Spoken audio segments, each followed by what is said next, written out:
Hi hello నమస్తే, welcome to life secret 69. Life secret 69 channel కి మీకు స్వాగతం పలుకుతున్నాడు. ఈరోజు స్పెషల్ టాపిక్ ఒకటి, మిగిలిన రొట్టెలతో కూడా ఒక స్పెషల్ రెసిపీ తయారు చేసుకోవచ్చు. రొట్టెలు విడివిడిగా ఉంటేనే తినాలనిపిస్తుంది, సూపర్ టేస్ట్ కూడా. మిగిలిపోయి చల్లగా అయిపోతే మనం తినలేమండి. అప్పుడు మీరైతే ఏం చేస్తారు? మేమైతే ఇలాగ రెసిపీ తయారు చేసుకుంటామండి. ఆ రెసిపీ ఏంటో ఎలా తయారు చేయాలో ఇప్పుడు మీతో షేర్ చేసుకుంటాను. మిగిలిన రొట్టెలని మిగిలిపోతే ఆ రొట్టెలను తీసుకొని ఇలా కత్తెర సహాయంతో నేను చూపిస్తున్న విధంగా సన్నగా కట్ చేసేసుకోవాలండి.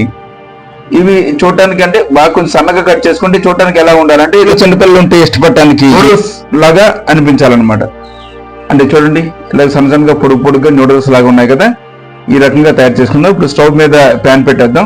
దానిలో కొంచెం ఆయిల్ వేసి ఆవాలు, జీలకర్ర, తర్వాత కట్ చేసి ఉంచుకున్న ఉల్లిపాయలు దీనిలో వేసేద్దాం.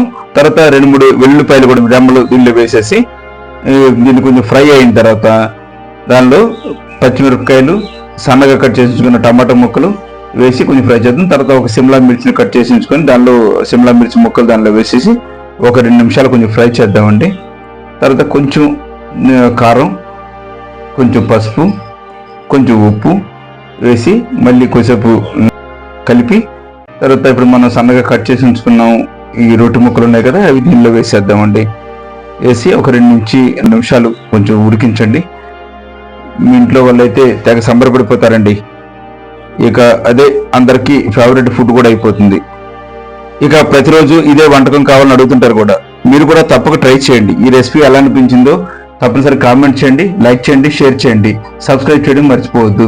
మరో కొత్త టాపిక్తో మీ ముందుకు వస్తాను. సదా మీ సేవలో life secret 69. Thanks for watching.